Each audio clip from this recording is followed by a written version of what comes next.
All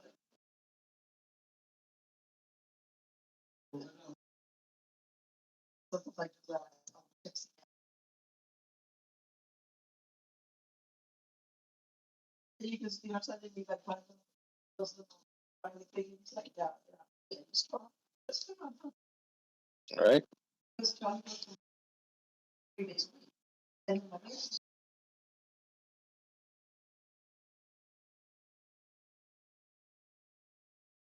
Can I start or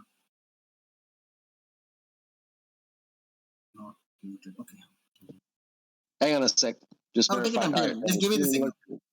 Sweet. All right. So welcome again, everybody, to the Central Florida GGJ 2022 post-event showcase. And now we have our first team. Go ahead and start your presentation. Before I start to play the game, a bit about the entire process of this. What we started with did not end up in the final product. I don't think it's even a shadow of what it was supposed to be. But the fact that it's actually a playable game is something that I'm kind of happy. Because one thing that this entire jam has taught me is that scope is very important, and like one person, even if you are a good developer or programmer, it's very hard to let Unreal do its thing. Like Unreal just will not like you most of the time, and that's fine.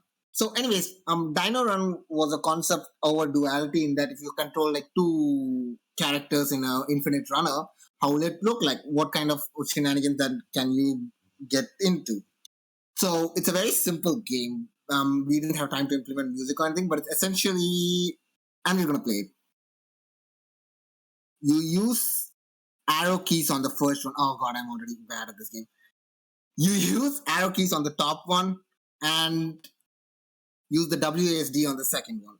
Now, with a bit more polish, this game could have been, better, I guess. But like, again, it's just a small arcade game that I did it in over like 2 days, if that makes sense. Any questions so far? I like it.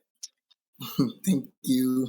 Again, this is because you can already see like a lot of problems with this, right? Because like the walls are weird and then the collision is 50-50. But it's been a learning experience over this entire jam, because maybe if I did a bit more changes and like started bothering my teammates properly for the assets faster, then maybe. But we take what we get, and that'll be all, I think, unless anybody has any other questions. Where did you get the 2D model? Oh yeah, so there was a free asset that I downloaded on itch.io once upon a time. And like I have 4 colored dinos that I just wanted to use for the longest time because they are just like really cute and they just be running, right?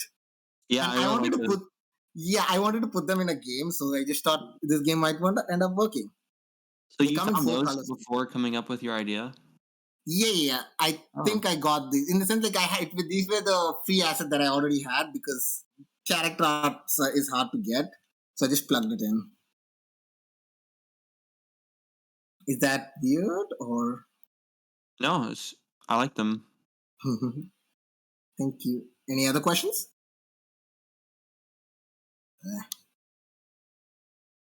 I have one. What made you choose Unreal?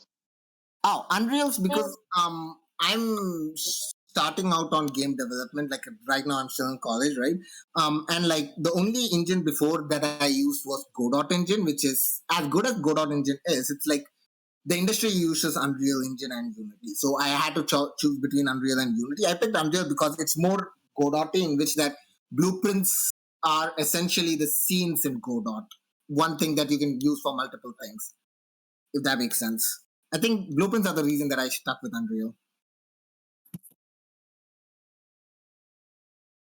I have a question as well. Do you have any plans to like further your character mechanics, or do you So originally these are supposed to have buttons where like one character steps on the button and the ball would change through the other one.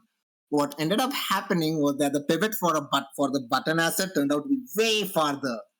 And like adjusting the values for, but because right now these walls take the values of the dinos itself to like spawn. So adjusting the values of that was like already horrendous enough. So I said, you know what, let's scrap that, do this, and I did. So yeah, maybe in the future I'll put more mechanics into this and like a proper dynamic camera angle. But for now, this is all I have. Any other questions?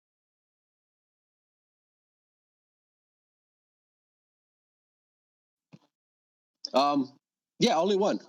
Is this how many games have you created before this one? Not a lot. Like only I have one game on itch.io that I created as a pet project back when I was still doing my computer science degree. And that was in Godot, and that was the only other game that I made so far. Right now I'm working on one for my college capstone track, and this one would be the other project that I decided to embark on.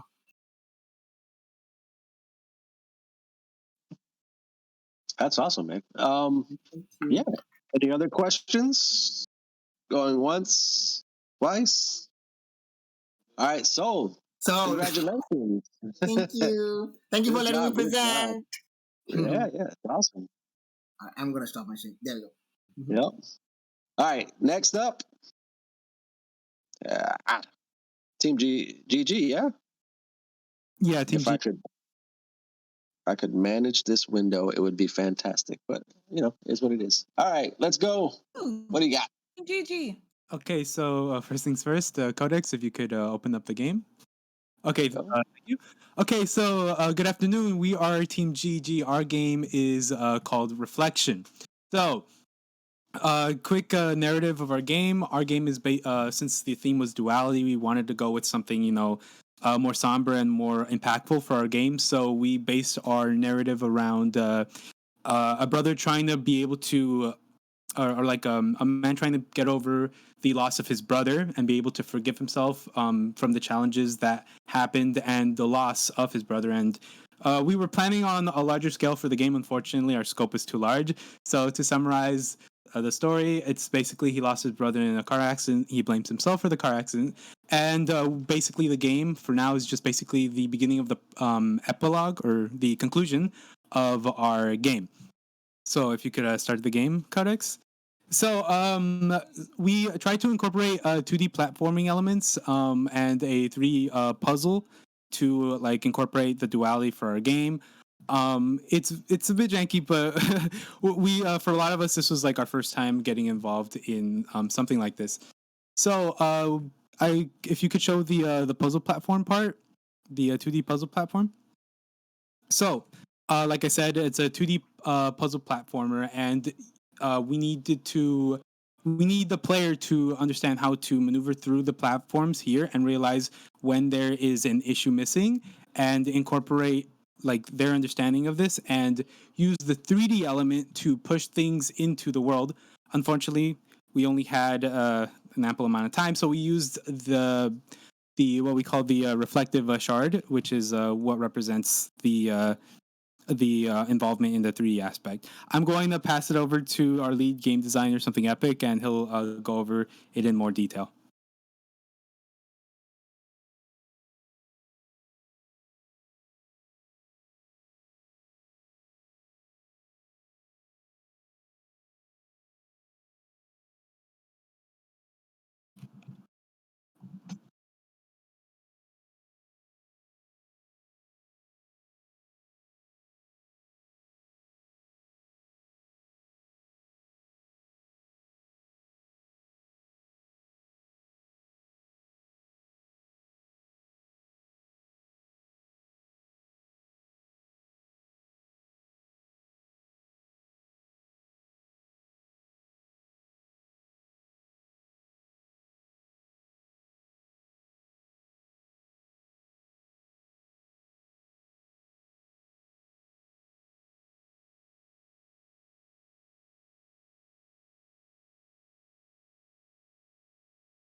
Yeah, so that's more or less the end of our presentation.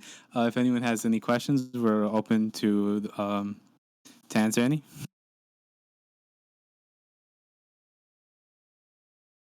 I can answer any questions if there's any. Actually, I have one right now. Now that I think about it, do you guys plan to like continue this later and like expand on this concept itself? I am not 100% sure. Oh, actually, could someone speak for me? Headset just died again. God damn it. I mean, personally, that's not something we've talked about that, but it really depends for the rest of our group. We have, everyone's doing their own thing, but we would definitely, this is something that it feels like we had such a large scope and we thought out of a narrative that would have been great to incorporate and to complete. So if we could do that, that would be great. But unfortunately, we do not have a concrete answer for that. Mm-hmm. I had a question. Were you guys able to implement like any win condition or something in your level yet?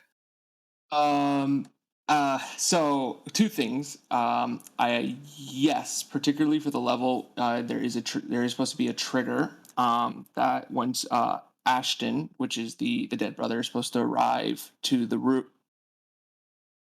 Give me 1 sec. I apologize. I'll finish the statement for him. But yeah, there's a key that's supposed to activate. I don't actually. Epic. Were we able to complete the final portion of that?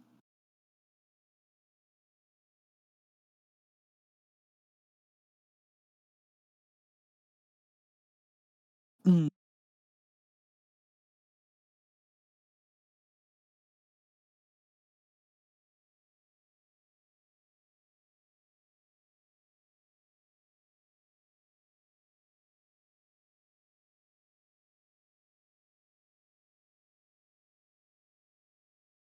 Any other questions? I had a question. So, where did you guys get the inspiration to do something like this? In the sense, like mourning for your dead brother and the entire theme of loss. Like their inspiration, or what's the? We were just trying to make something impactful, something that could be meaningful. Games are, important tool to tell narratives, and we were just trying to tell a narrative, and hopefully, maybe someone could empathize or relate with it. Because it's pretty cool. It's very cool. Like the entire.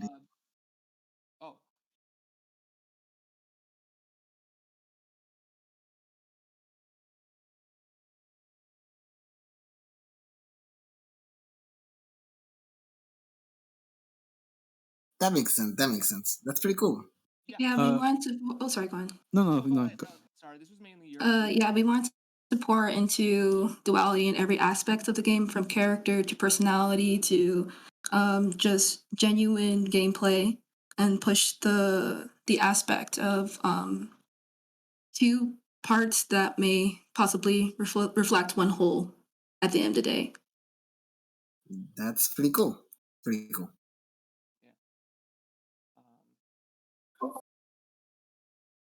All right, awesome. Carlos did mention he might need to step away, so it's game looked awesome, guys. It'd be great if you guys can continue working on it. I really think that has a lot of depth. Woo! Team GG! Team GG! Yeah. GG! GG! Let's go! So let's everyone. go ahead and let's move on. I think we skipped over J Squad, right? Yeah, we sure did. No that was my fault. Go ahead and get them going. Oh, the screens option. All right, so we're going with J Squad. Yep. Fantastic. All right. So I'm Josh Garris with J Squad. I was the artist for our game. I have with me the two programmers, Julia and John, and our other programmer was working virtually. His name was Juan. I'm here. Hi, Juan. Hi. So our game is called Wizard Duality.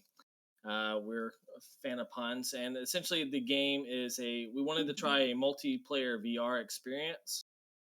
We had never done networking for VR. We've made other VR games, but we never had done photon networking.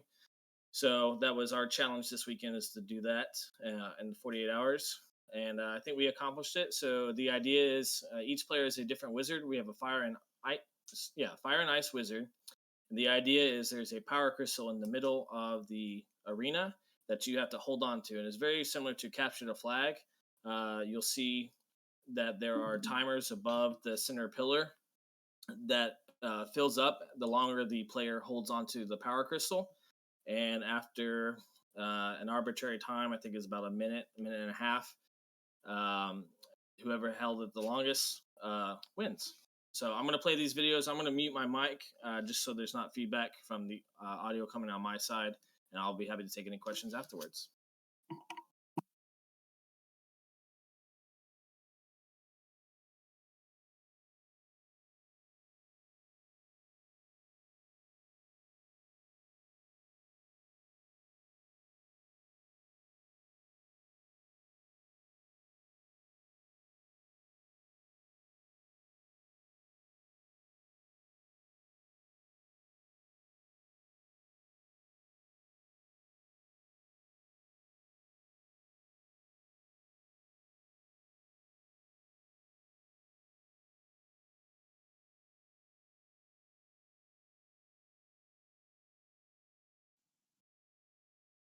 All right, so I don't know if the audio is coming through for anyone else. I don't think it is for me, though. It's not coming through for me, too. I thought it's just my side.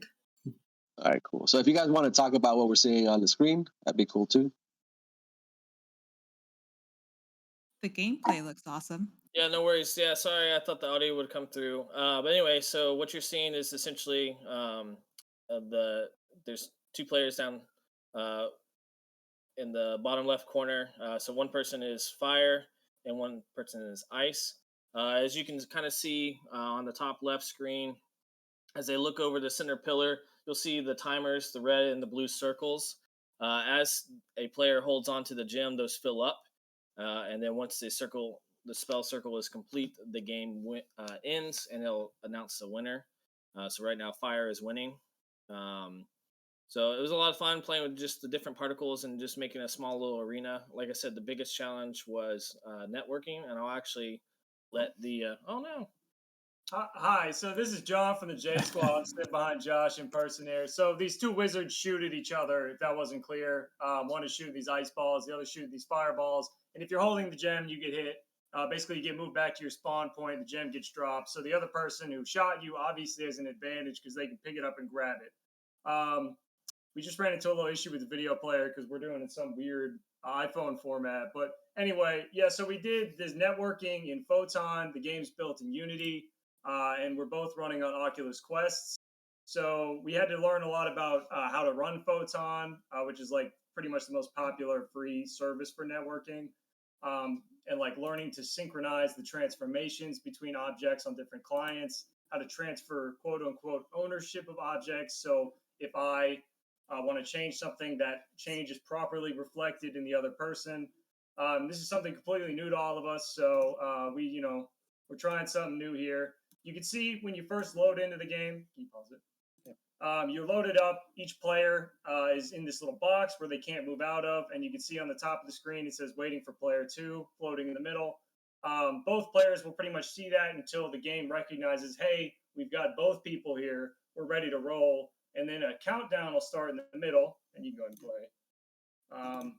And when that countdown hits 0, obviously the gates will drop, and it's a mad dash to get to the center where the gem is, and you can see there's sort of an initial little scrum here where we're beefing about who can pick up the gem to get the advantage. Yeah, so there's also audio, and there's fireballs whizzing by and these ice balls shooting with a little gemmy sound. We have music in the game as well. Those aren't obviously coming through, but yeah, you can see the other player, the red player, has the gem and is currently sort of running away while fighting back to preserve the gem and not die. The blue player just shot him, so he dropped the gem. He's moving to pick it up.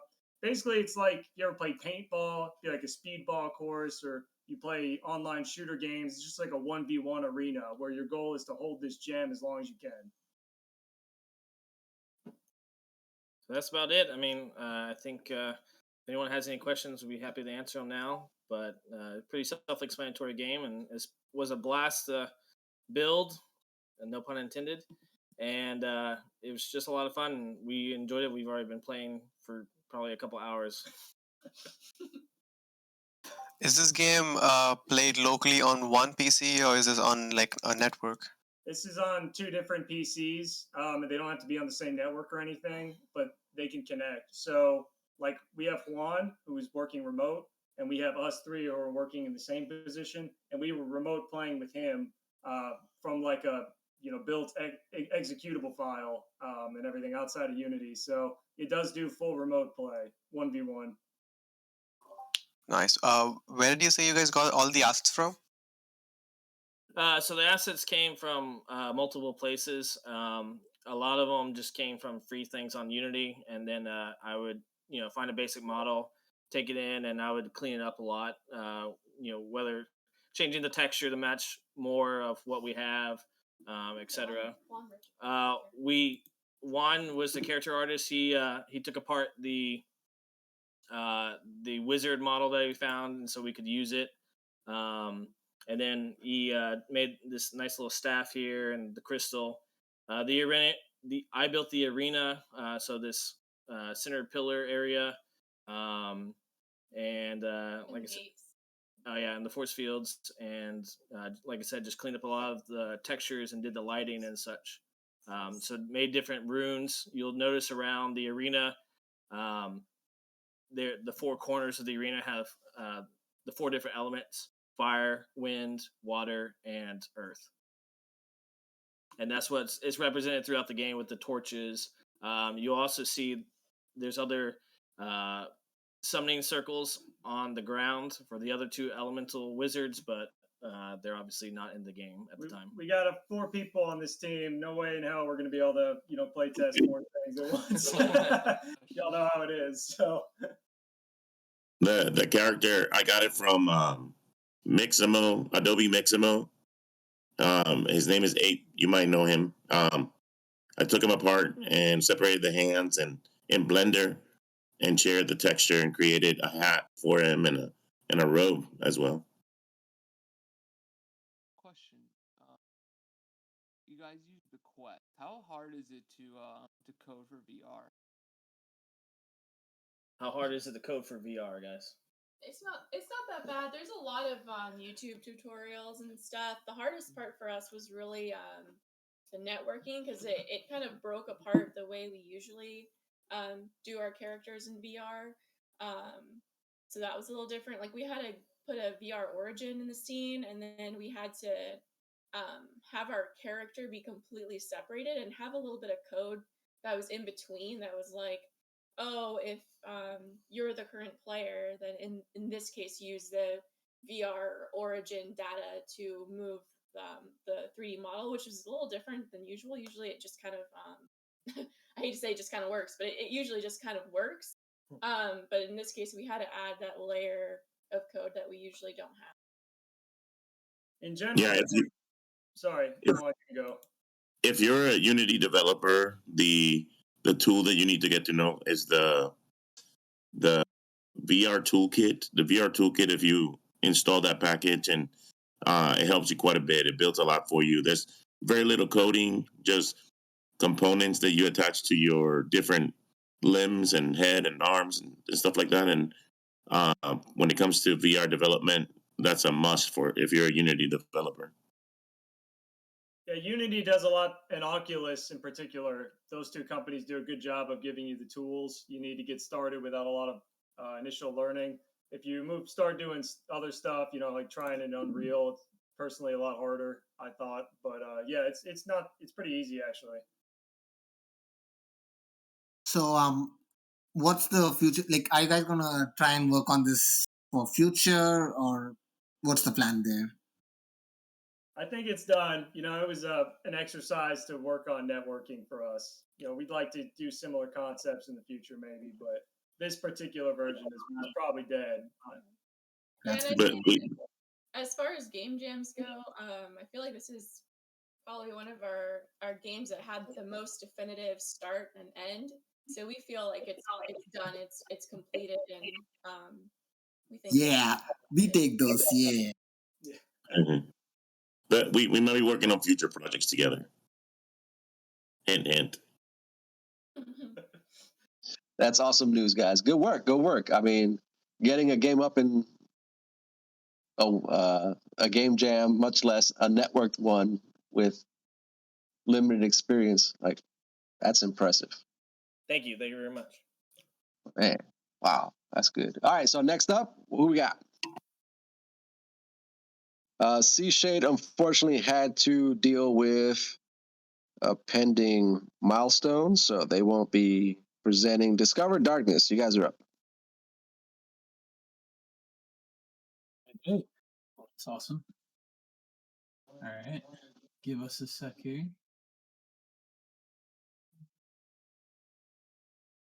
So I want to. So I have a splash screen that I made, but I'm not going to be able to share it and have you see it at the same time, I think, unless I do it really quick. Let's give it a shot. Never know.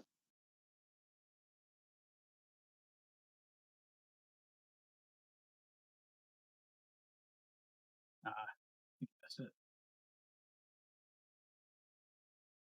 Oh, we missed it still? Dang. All right. So I'm actually going to skip this part because I can change the audio so I can actually hear. So our game is called Miu Mirror. It is a 3D side-scroller puzzle platformer. You play as two anthropomorphic cats, and they use elements and they fight. The original idea was to fight both night and day enemies, and there were going to be four pairs of those. But we ended up having to cut down quite a few characters. And then the duality thing was night and day elemental stuff. Kind of similar themes to what pretty much everyone else has said. So it's kind of funny. And then the original idea was to have 6 puzzles where you collected a shard of the mirror from solving each puzzle, and then the cats would use those shards to rebuild the mirror and to reunite with each other. But once they rebuilt the mirror, then the mirror came to life and you had to fight it as a boss. So we built two puzzles or just one puzzle? I think it was really just one puzzle. We kind of ran out of time. So I sporadically spread the mirror shards out throughout the game. But that being said, let's show it off here.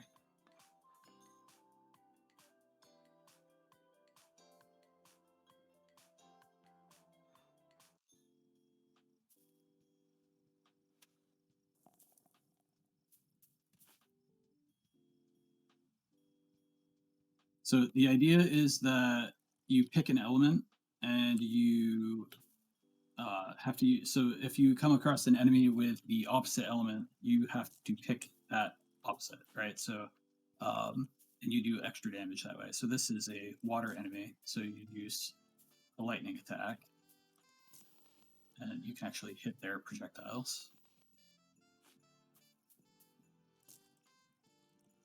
And then they die.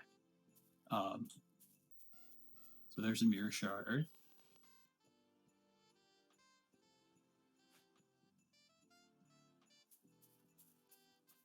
And so we had this idea where we were using render targets, where you could actually see the other character, like moving around or whatever through the mirror. Unfortunately, we found out render targets don't update throughout levels in UE4, only live. So that was something learned. So we ended up taking screenshots and just using them as materials. Try to make it through to the boss. Skipping that, guys.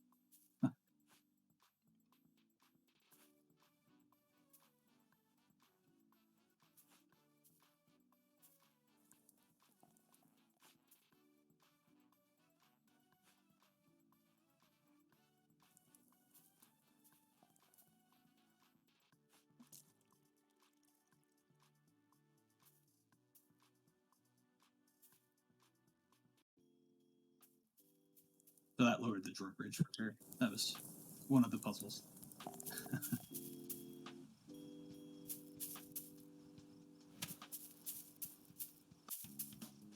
So this is the boss fight. Basically, the mirror shifts elements as you fight him, and he gets a different attack for each element. And see if you can pummel him. Attacks as he goes. Also, there's a controller support, so it should play pretty well with the controller.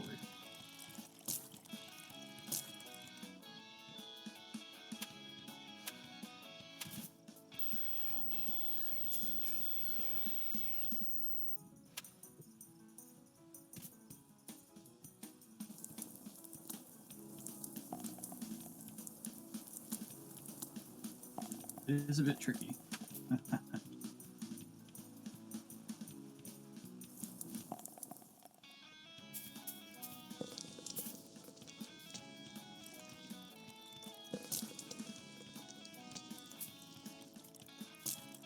So he has quite a bit of health, so it's a long fight for sure. And the difficulty increases as you go. There's different phases. I'll try to make the second one.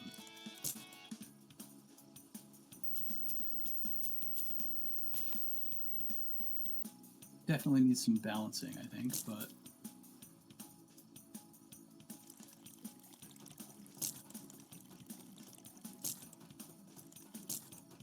also you have mana, so you have to kind of monitor what your attacks are.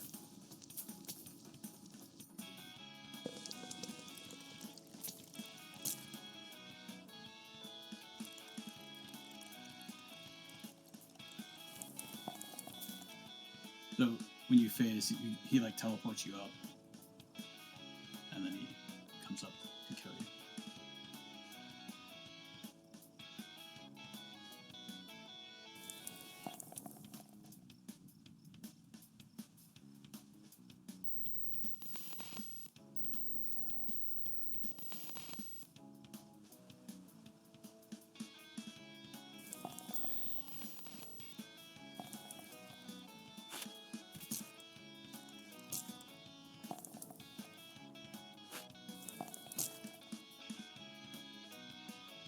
All right.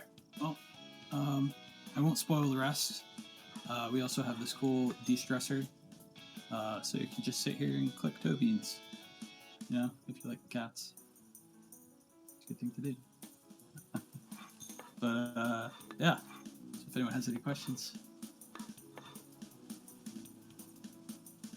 Where did you guys get the assets? They look really cute, like the cats. So we actually have a couple of artists on our team who nice. Everything. I think that's in here. So they made the trees. I think literally all the assets. Correct? Oh, that's pretty cool. No. Yeah, pretty much everything you see except for the skybox. And the water materials. Oh, that's true. Yeah, water materials. Yeah, water materials. Yeah, water materials. Yeah, water materials.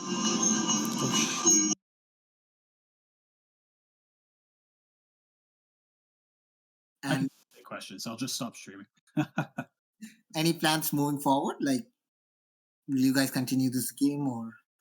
So yeah, I think so. I think we're gonna finish out the original idea and try to finish 6 puzzles and kind of work out all the kinks and you know, just kind of polish it up as best as it can be, and then probably add in the rest of the enemies. Yeah. We'll get in the rest of the assets that didn't get made by the jam, but man, we worked our butts off. I think most of us were online for. We took 10 days, so we started on the 20th, so probably, I don't know, at least 50, 60, maybe 70 hours each. Some of us. Seth, you and me both pulled 96 hours. Yeah. Oh, it could have, yeah. See, I stayed up all night last night. It was nuts.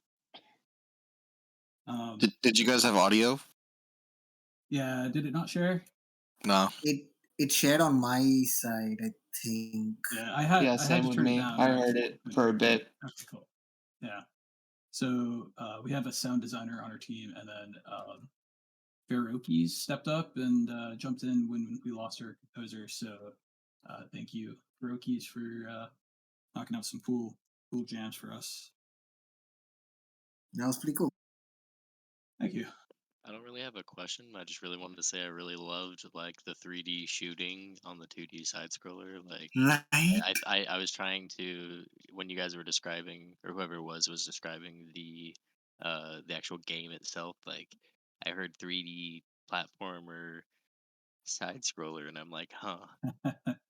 Okay, I wonder how that's executed, because I've seen a few different like variants of something like that where you could maybe call it that, but that was very well executed. I liked that a lot. Oh, thank you. I liked the. This is just I guess something I'd like to add that I observed. I liked it. It was a good two. They call that genre 2.5D, where it's 3D assets and design played from a 2D perspective, and it was good. I liked the kind of shooting elements. It reminded me a little bit of Metroid, and I liked also the maybe just the shooting element. Maybe that's just I was playing Metroid Dread recently, but I liked the I liked how you guys were able to incorporate the like multi phases of the boss, like going up. I'm sure that must have taken a lot of time getting that the phases rigged. I'm sure that probably was more of a headache than it should have been. It was. So props up to you. Props to you guys. I was really impressed. Thank you. We took a lot of influence from Shadow Complex from Epic Games, and also Ori and the Blind Forest, kind of platformer aspects. And then we had originally talked about art stuff from Little Big Planet, but kind of just like the general feel of the depth of the level would be kind of Little Big Planet-esque.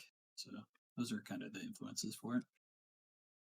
Yeah, and from the art side, we also pulled some inspiration from Animal Crossing, just as far as like the cutesy kawaii type style for the environment and character. Makes sense. Makes character sense. concept. I could definitely see the Animal Crossing influence. I would recommend if you guys are. So, are you guys looking to take this one further? I think that was probably asked. Maybe it was. Maybe it wasn't. Maybe just as a side thing, build on this more. I would recommend you check out if you want some more 2.5D inspiration. Check out the Donkey Kong Country Returns and Tropical Freeze. Those are really good ones to study for 2.5D because they deal with the background and foreground really well. If you really wanted to expand on stuff like in that boss fight, but in the platforming. So I think you could learn a lot from those. Those would be, I think, I could see this going really far. I liked what I saw. Thank you. Yeah, actually, Donkey Kong was another one of the ones we referenced a bunch. We just didn't get enough time to put in like that really great level design feel from Donkey Kong stuff. We did take a lot of we have a few more puzzles that are designed, and we just didn't have time to program it all in. One of our guys was a level designer. He did a great job.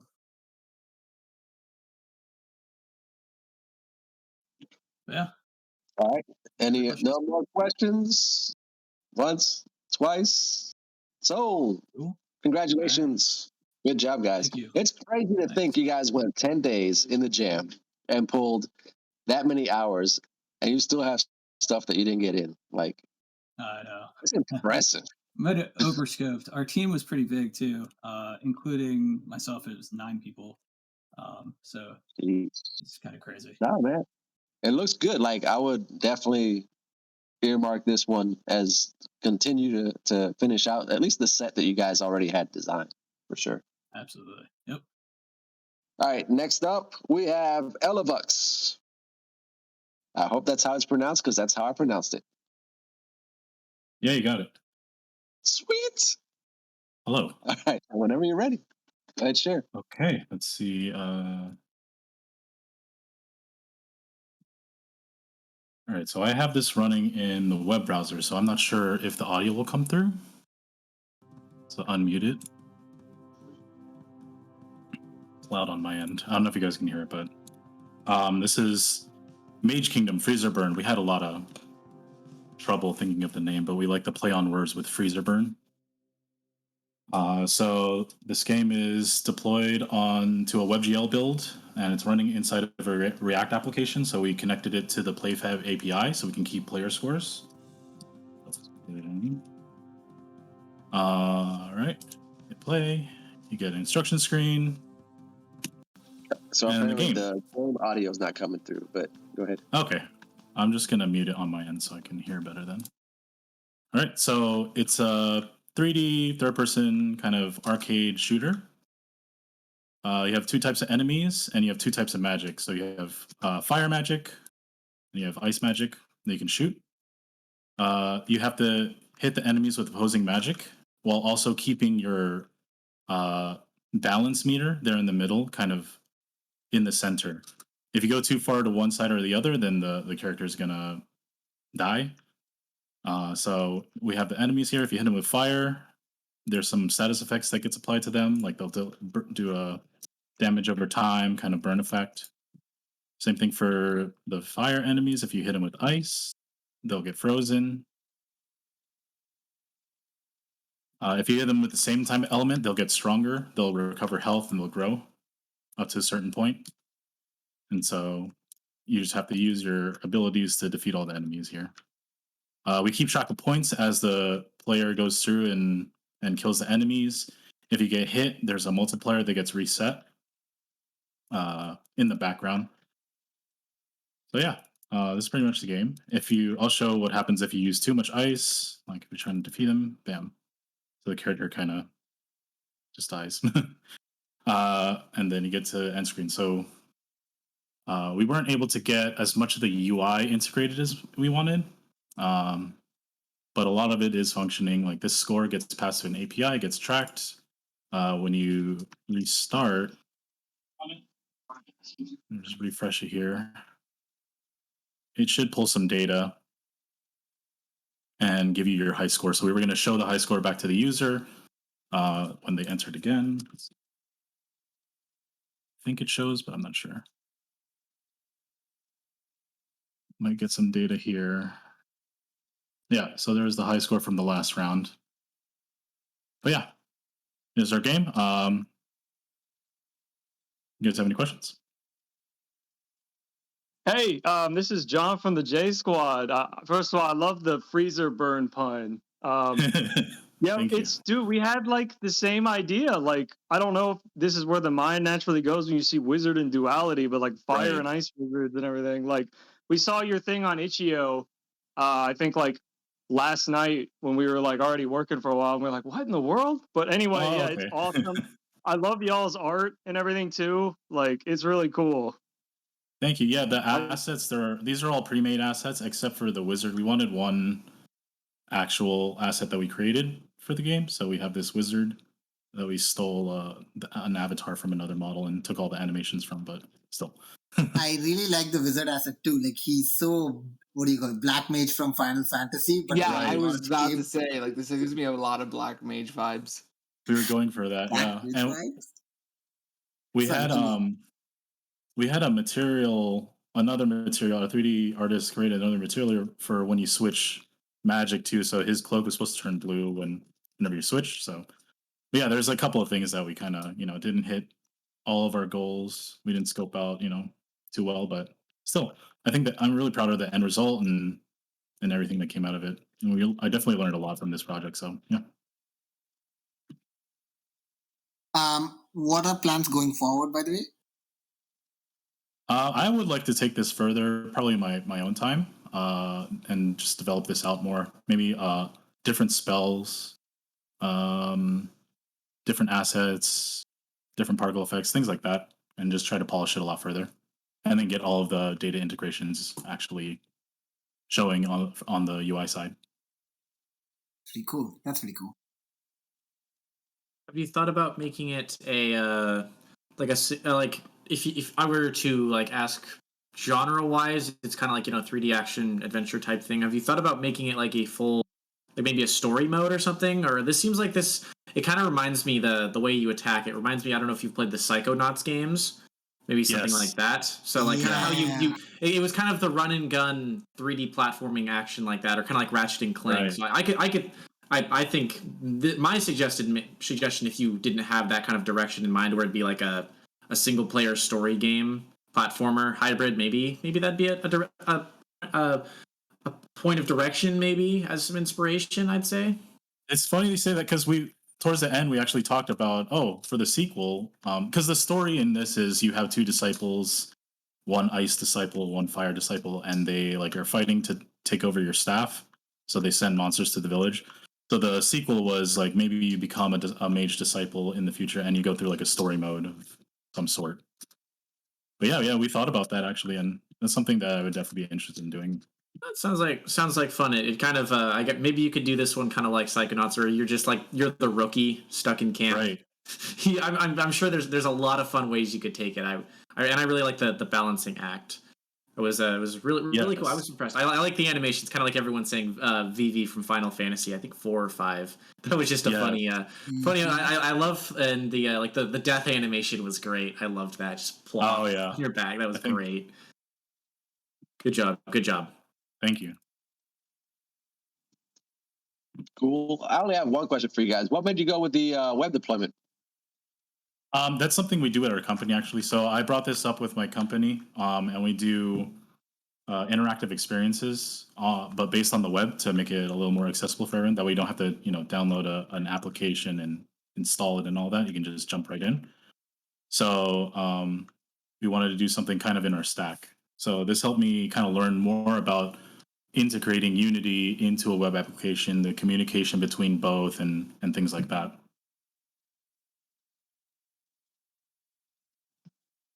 That's awesome that you guys got a benefit like that out of a game jam. That's cool. Last second, any questions? 3, 2, 1. All right, good job. Congratulations. Thank you. On to the next crew. Coin flip. You guys ready? I should probably click that don't show again message, but it's already gone, so it's not going to happen. I'll probably remind myself. Coin flip, nobody? How we looking? All right. We'll circle back around to that one. Oh, I'm going to mess this one up really good. Yo, eShow games. Yeah? Close? Far? How are we looking at that one? Anybody in for that one?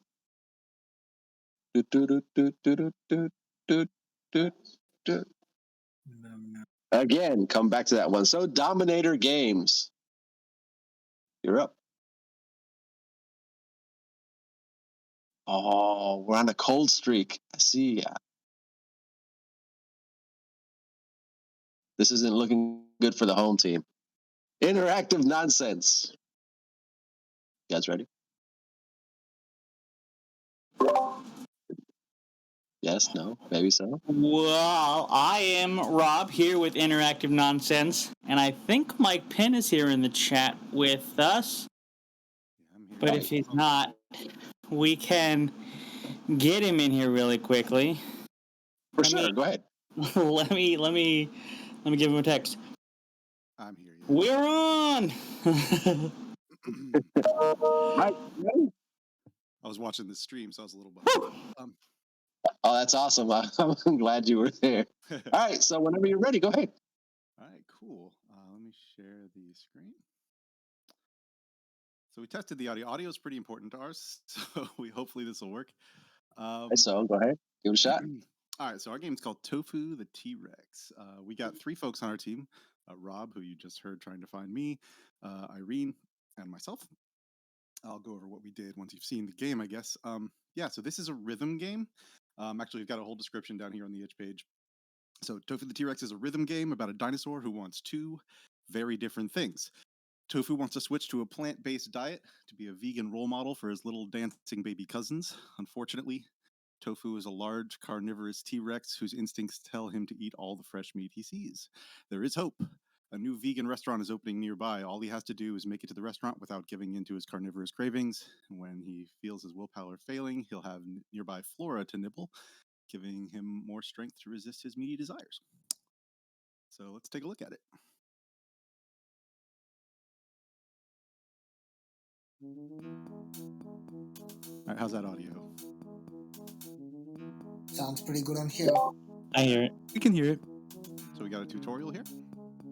Thomas, Tofu the T-Rex, needs to get to the new vegan restaurant. To guide him there, help him resist meat cravings and eat more plants. Each time Tofu eats meat, his willpower will fall. Each time he eats plants, he'll get some willpower back.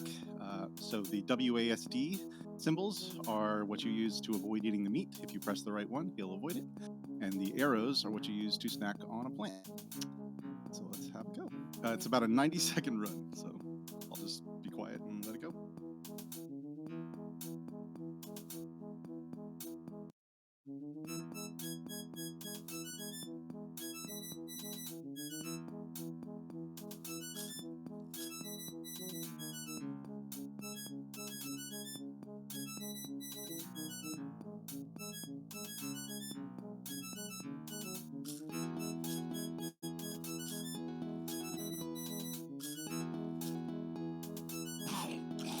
That's a banger. Thank you. Oh, that poor child.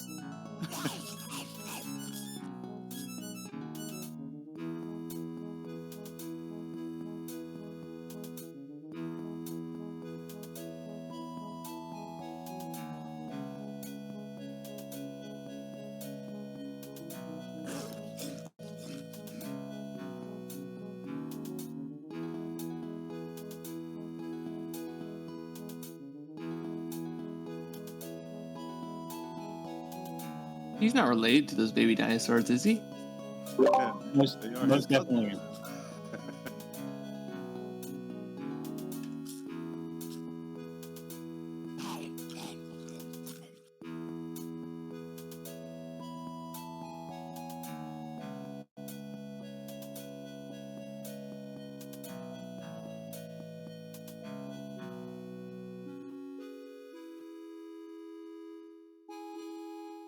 And he did it. Okay, so that's what happens when you win. Real briefly, I'll just show you what happens when you don't.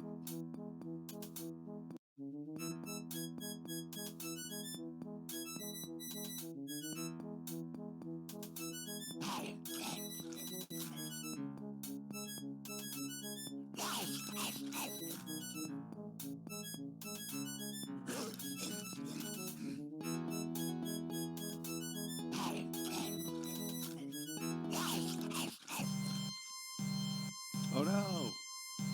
Tofu gave in to his carnivorous cravings, and he might never trust himself again.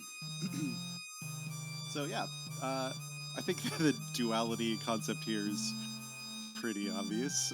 We've got a carnivorous beast who wants to stop eating meat, and can't really do that very successfully without your help.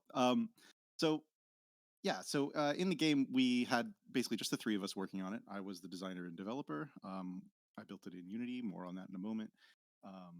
Irene was our writer, and Rob did basically all of the art that you saw there. So they were all new original assets. We didn't use anything visual or audio that we didn't make ourselves. On the back end side, we did use Choreographer, which is a Unity plugin that organizes like rhythm games and game events based on music. We used Unity's 2D skeletal animator for basically all the animations. And then to make the music, I used Bosca Kyoil, I think it's called, to make that kind of chip tune stuff. And that was all original. And then, of course, the dinosaur eating sounds, we made those ourselves. Yeah, and I think that's Tofu the T-Rex. I did want to mention, we did some diversifiers too. We had, we actually originally designed around 2021 diversifiers, which was a mistake of ours. I found them later that were actually still were two that applied. So we did the emotional roller coaster, hoping that watching him devour those babies would evoke an emotion. And mixtape, I uploaded all of the music to the mixtape drive. Yeah. Any questions? I was gonna ask if you did all the chomping chomp sounds to you guys yourselves. I just want to know if that was fun to create and edit later. Yeah, that was sort of a late night recording session. All of the bone crunching was ice. Weird. Oh, nice. That's pretty great. That reminds me.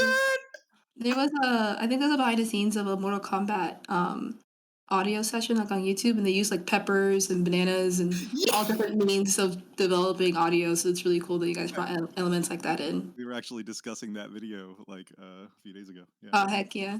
Is there like an origin story behind the conception? Cause when you say duality, my brain does not go to like meat versus plant, right? Like, was there an origin story here, or is it like a late night session and you're like, this kind of thing? I was actually taking notes as we were having a team meeting right at the start to talk about duality. We had a bunch of like, okay, this or that ideas, like opposing stuff, and then Rob actually mentioned dinosaur who wants to go vegan, and I immediately just like deleted all of the earlier ideas and started.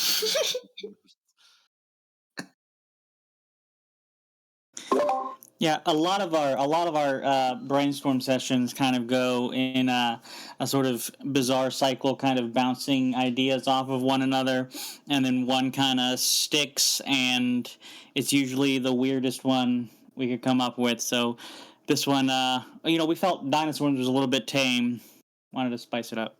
Yeah. Mm-hmm. All right. Any other questions? No more questions. This one was a pretty far departure from last year's. I was surprised to see it, man. Yeah. Last year we had like a narrative heavy OS game. This one a little more casual. Yeah, but I definitely the first time I saw him chomp down on a baby dino, I was like, oh no! And then I saw the I was like, that's fantastic. The only thing I was missing from there was I was missing the explosion from the meteor in the background. Like that was such a fantastic touch, and I was like, "What happened? What happened?" Yeah, we right at the end we talked about moving that like right to the end of the level so that it's almost like you did it, but like, does it matter? Because the meteor. Oh, that would have been a good one. I also love the fact that like you see these baby dinos like pass through you, and you're like, surely he wouldn't eat them out, and then he chomps down, and it's such a shock. I'm glad. Very well done, guys. All right, you are free to go. Congratulations. And let me. Oh wait, it didn't give me the thing again. How sad. All right, well, let's keep going. Now we have the kicking chickens. All right. Here we go. How's it going, everybody? My name is Artum. I was lead director and game designer on this project. Alex, if you want to go ahead and get the thing. So our buddy Alex, he's going to be streaming the most recent build of the game. Let's see, let me make sure that is. There we go. Hectic Hazards. So this is a 2-player cooperative game where 2 of you are trying to navigate a 2 little guys with WASD, and it looks like we're having a bit of technical issues. Wouldn't be game development without technical issues, but it's about you guys are trying to navigate a maze where each of you can only steer really left or right or rotate. It was inspired by a minigame in Mario Party 7 called Battery Ram, where it was 2 teams, each carrying a battery, trying to get to the end before the other. And I decided that with our sort of theme, that would be a good starting point. But I also had to think of ways to make it stick out. So I decided instead it would be 2 of you against a timer.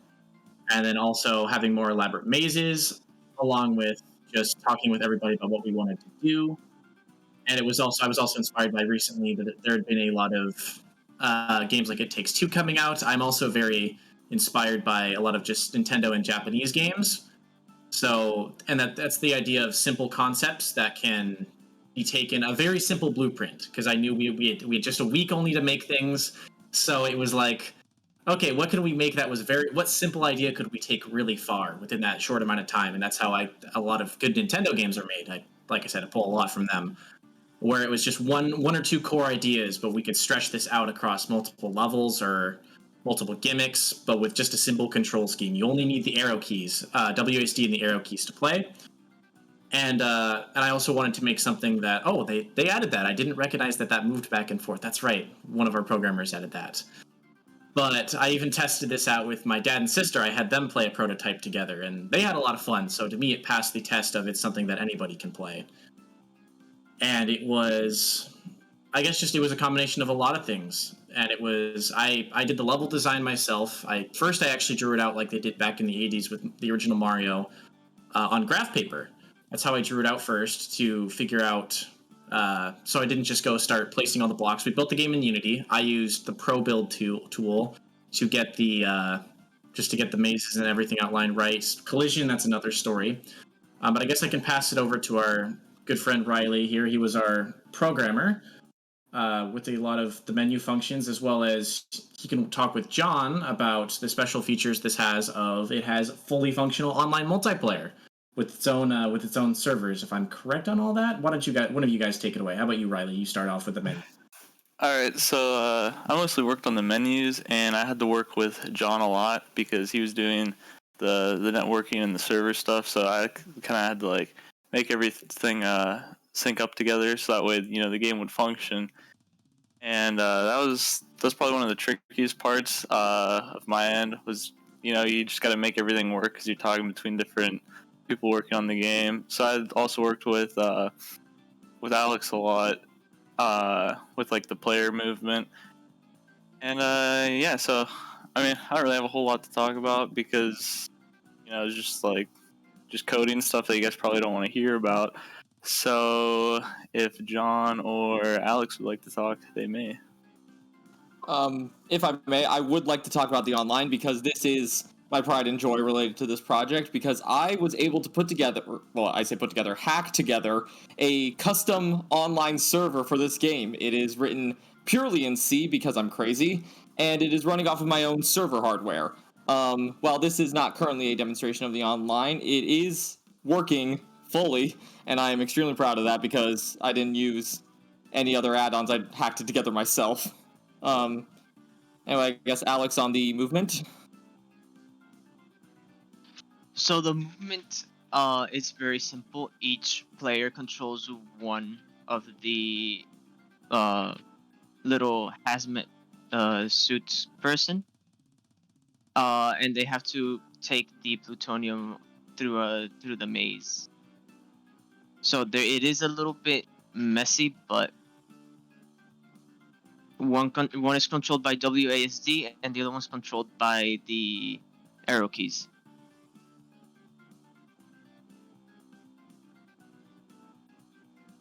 They're popping to the music.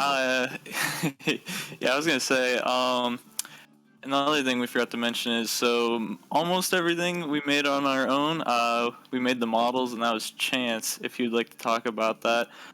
And the one thing we didn't make was the textures for the blocks, but Chance wants to talk about I the would just look up for the textures. I just looked up a color. I just looked up color texture under Google. Looked under like copyright free. I just dropped those in, and I just would drag them onto the blocks that I would make. I kept it simple. I didn't really think I needed anything super elaborate. So that it just sped up the process, and that meant I could focus on building levels and also I picked simple colors because it helps you differentiate blocks without it needing to all blend in. I think if we were to make this if we actually had if this was to become its own thing, it would probably have a very you'd probably be inside factories or things like that, and maybe because there's supposed to be a timer up there in the corner we have because we didn't really have much for super crazy fonts or art assets. Again, we didn't have an artist on our team, but we would probably make things a lot more. I don't want to say doom and gloom. It would be very cartoony, but it would have definitely have its own color and life to it. But we kept it simple in that regard for now. Besides the hazmat stuff with the players and the little thing that's on the tray, because Chance did that. He did a really good job with it's animated actually. There's little bubbles inside. You wanted to talk about that at all? Yeah, well, actually, Riley did the toxic waste, but I did all the other models, the hazmat suit, as you can see, and the stretcher that the toxic material is on, also the spike balls, and some other stuff that I made was in this game. And I used Blender to make all of this. And like Riley was talking about earlier, almost all the stuff we made on our own. I just realized that block we probably didn't test that block enough, or we didn't fix the collision on it, one of the two. But, first game, what can you do? Yeah, I was actually going to say, do we want to test our luck and just show the online connection, or should we just pass it on to the next group? I say it's worth a shot. Yeah, you guys can go. All right. Any questions while they're setting that up real quick?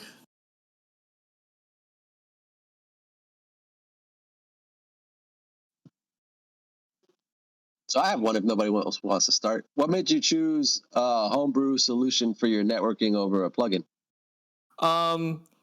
Complete insanity. The fact that I've actually made my own homebrew solution for like a web API server before, and the fact that I just didn't research into currently existing online APIs for Unity. The same insanity made you choose C over other languages, right? Sorry, what? Like, is that the same reason that you use C, like base C to code the thing? I've actually been working in C for about 7 years now, so it's the language I know the best. That's fair. That's pretty cool. Yeah. Any other questions while they fire that thing up? No? I did like your reference towards simplistic gameplay from Nintendo. The color scheme actually works well for you guys to kind of stick with that. So yeah, I'm a big fan of games that you can. The reason I love Nintendo games is that they're games that someone like me, who's a very experienced gamer, who enjoys something with a lot more depth, their games will offer that to a very high degree. But they're also something I could hand to my dad, and he could play it, and he could get a lot out of it, and play a lot of, like Breath of the Wild, especially something like that. It seems very complex, but he's not the biggest gamer, but he's played and enjoyed that a lot. And he got me Mario Party 7. We used to play that as a kid, and that with the battery RAM minigame was one that was always one we enjoyed together. So I was like, this is something I could see people of all different ages really trying and getting a lot of. And I also picked it because I thought the blueprint was simple enough to where that's why we added spike balls, and we were going to have trapdoors, but coding that, for me looking into it, that was like something with our time and just what I was busy with outside of the project. I wasn't really going to be super feasible on my end. But this is something where I could see a lot of different level design gimmicks really working to get. I could probably get a good 30, 40 levels out of this blueprint alone, I'm confident in saying, just with different gimmicks. So it's something that I could see going really far, and that was the goal: make a blueprint that was simple, that could be evolved in a lot of ways that anyone could understand. So thank you.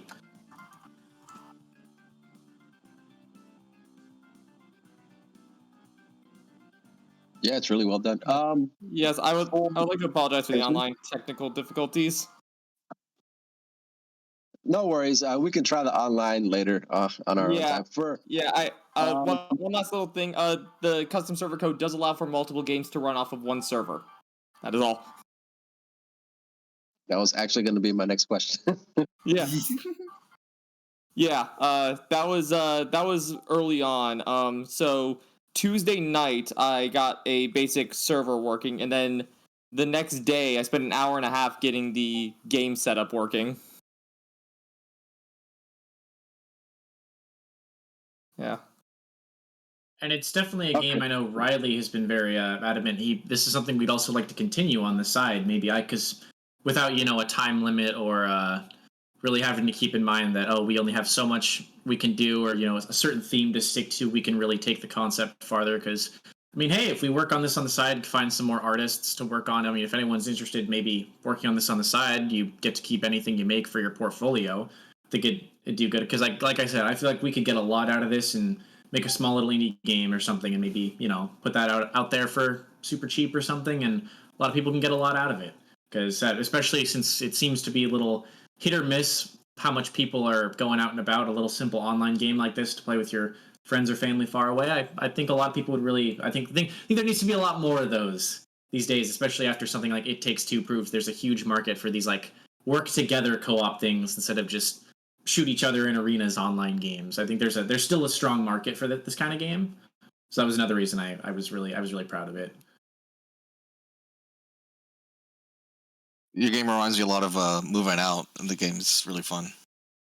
I have not played that yet, but it's one of the many co-op ones that I need to. One of those wacky couch co-op type ones I really need to try. So maybe I'll play that. Take some inspiration. Take some notes. Might be good.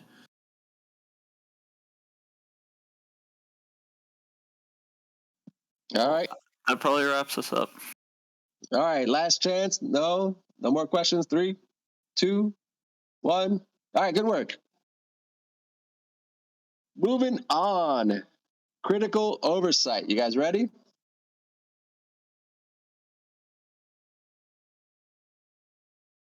No? Going once. Going twice. All right. Another one to circle back to. Code Wizards. You guys ready? Yeah, I think we're ready. Let me just go ahead and do.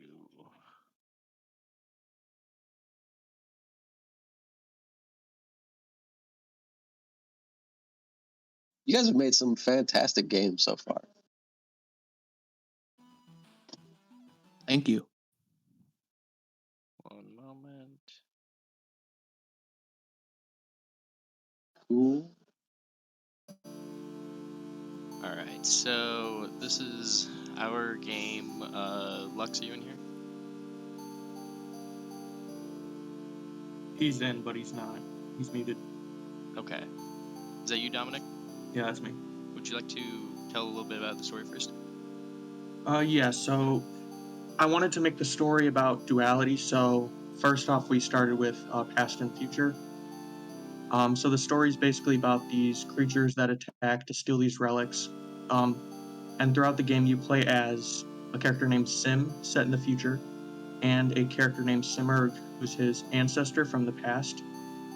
And throughout the game, after each level you look into a portal, and you it's like Assassin's Creed, you see what your ancestor did, and that kind of helps Sim on his journey to defeat the same villain that came back centuries later.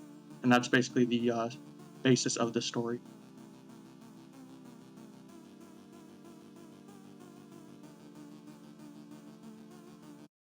All right, so we have right here, this is our start screen. We have a credits page with everyone's work and all the assets that we used. And then we have a level select where you can pick between all the levels to just start from. And then, oops, okay. Then we can just go ahead and hit start and it'll start you out. So this is in the past. This is starting out where you get your kind of call to adventure. This is the Manticore. The Manticore kind of is a mythological creature of Persia that is good. I wish Lux was here so he could say this a little bit better and I wouldn't be butchering it, but here we go anyway. So you'll kind of just talk to him. Wait, is that you, Lux? Yeah, what's up? All right, so would you like to go over the mythology a little bit? Yeah, totally. So the idea here with using the Manticore, or in ancient Persia, it's called the Simurg, which is coincidentally also the main character's name. We kind of wanted to. So the idea is that he has like this kind of scorpion tail, and wings, and he has like a semi-human face. Sometimes in certain depictions, and in other times it's like a lion's face. But we kind of decided on going with human face. I think it looks cute. But then the other mythological creatures, like the Devas, they're kind of like fallen beings that have like fallen to like evil forces. And there's like a few of them, kind of give some variety. But yeah, that's about it on that. And then Zahak, is the final boss, but I won't say too much, I guess. You're playing as Sim, and Sim's mechanics are that he can like jump, and he can move with WASD, and then control will be an attack, and it's like a melee attack. And you'll kill them, and they'll have a chance to drop buffs for you. So, and then you go to these right here. These are like the portals. You would just go into them, and you'll go to the next level. You'll keep on hitting these dialogue boxes that will tell you a little bit about the story. And you can also damage them by jumping on them, kind of like Mario. We want a little nod to that. We try to add some depth in some areas like this, so that way you'll go behind them. But obviously some of the things weren't lined up properly. It was a little weird. It was my first experience working with sprites ever, so it was interesting learning about kind of like the different layers of how to put them, layering the backgrounds and everything. It was kind of fun to play around with. And then we also have these right here. These are moving platforms. We wanted to kind of, have some older elements to it as we were going for like an older look. And then in the top right corner, you can see some symbols that are kind of translucent a little bit, more transparent rather. And they will become completely opaque when you get the buff, and the buffs are super jump and then increased movement speed. And then let's see, we have, is Hector in here? Yeah, but he's muted. I think he's off. He had something to take care of. Okay, well, I will just keep going then.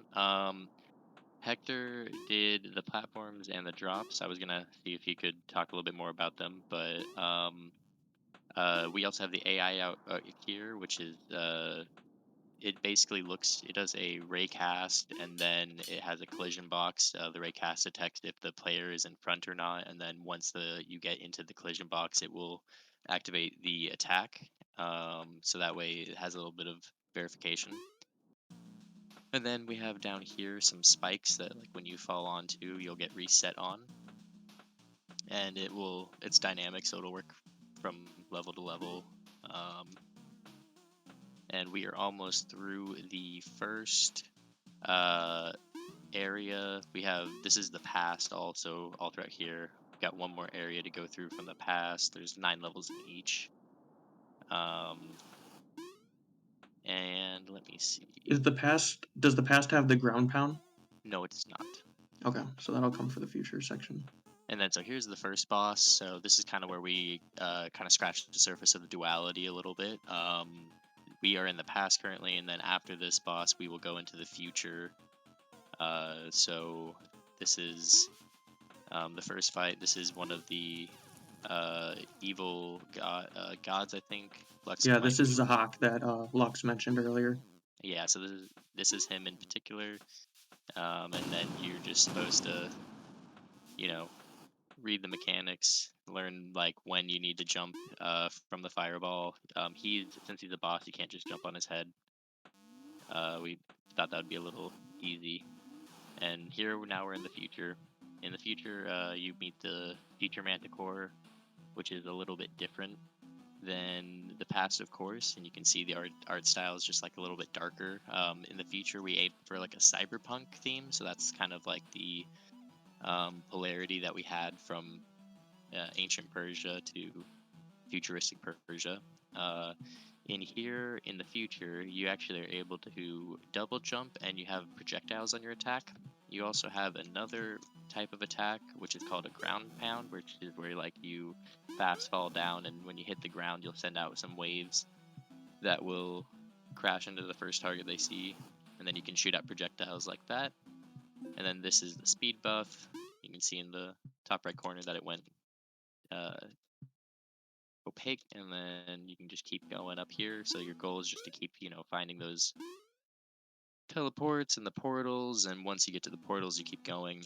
Trying to think if there's any other things besides the final boss.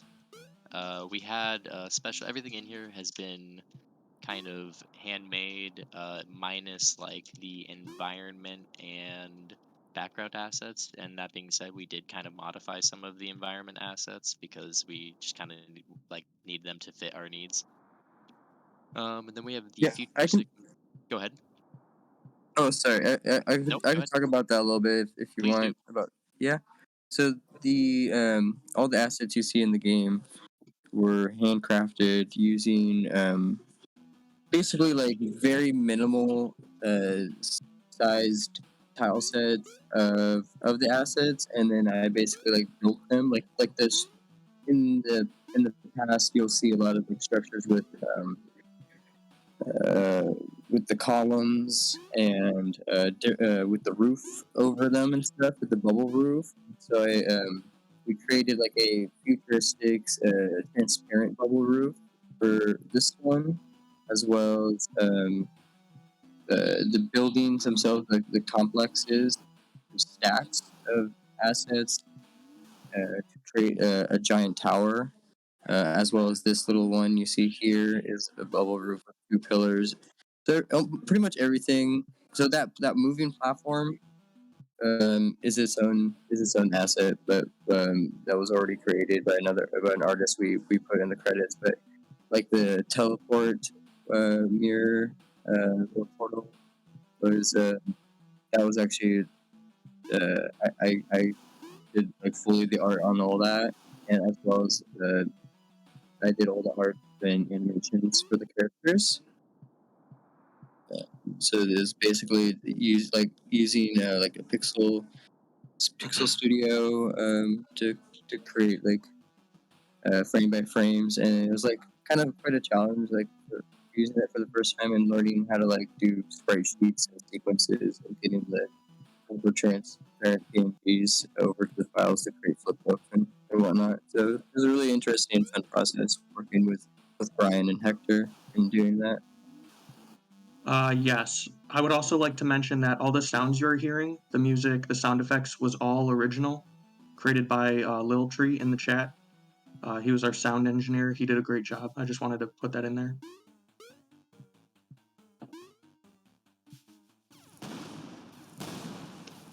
Those songs, I'm gonna have to download the album. This is my new jam. Yeah, thank you guys. This is this was my first time actually making like sound effects and music for like video games, so I was like kind of nervous because of that, but I think it worked out fine. I think it worked out amazing. Thank you. You did a great job, man. Everyone did a great job. You guys are awesome. Appreciate that. Back at you.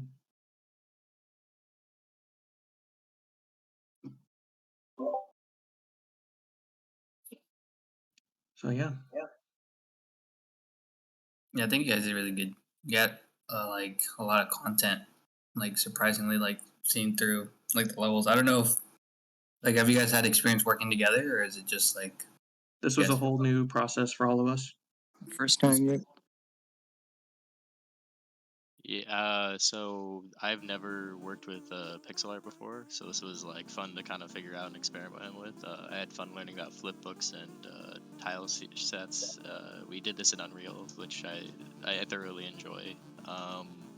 And for me, I personally haven't gotten to work with any of these people before, but I really enjoyed working with them. It was a really good experience. And yeah, that was, I mean, I feel like that kind of answers that. Gotcha. And I guess what everyone always asks is, do you guys plan on doing anything more with this, or you guys feel like you're pretty happy with where you guys got it? I think kind of like everyone, we had a bunch of extra features we wanted to implement, but we just kind of deprecated last second as we ran into problems here and there. It was actually also my first time using GitHub as source control for Unreal, so that was really cool to figure that out. But also, like, I had some moments where I was like, all right, I'm going on a walk, I can't do this. So it was like frustrating, you know, bittersweet, good moments, bad moments. But I'm really appreciative for the experience to get to learn all these things. I feel like if we do, we will probably just finish like polishing this up a bit. We kind of got all the content we talked about getting in there. We would kind of expand a little bit on the boss level. The boss level is actually supposed to be like 3 phases. We only got to really do like the first time you meet the boss, and then the beginning of the last phase, or of the first phase. And you're supposed to, like, in the final boss fight, go from the future to the past, back to the future. And there's the CEO guy that's like trying to get some ancient artifact thing, if I recall correct, and that's why they're like you're going to the past and stuff. Gotcha. I don't know why it like did remind me a lot of like the whole Assassin's Creed thing, where yeah. So yeah, that's awesome. All right. Well, anybody else have any questions for them? No. All right. Awesome. Thanks, guys. Thank you. Yeah. Good work. Fantastic. Thank you. You guys got a lot of stuff in there, man. Like, that's impressive. All right, who we got up next? We have Libet. All right, so for those of you, Libet, here? Yes, no? No? No, Libet? Sadness. All right. So for those of you that don't know, up on the site, this one is an analog game.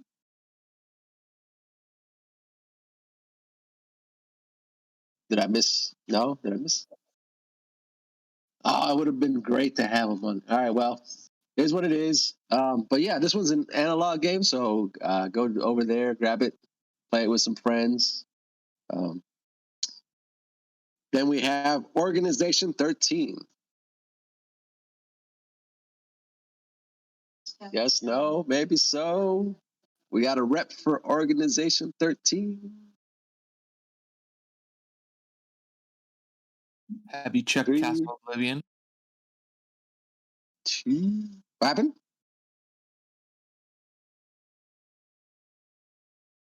No, no. All right, so then we're just going to roll call down the list of people we skipped over. See if anybody else joined in the meantime. Coin flip. No coin flip. 3, 2, 1. All right, cool. Yoisho Games.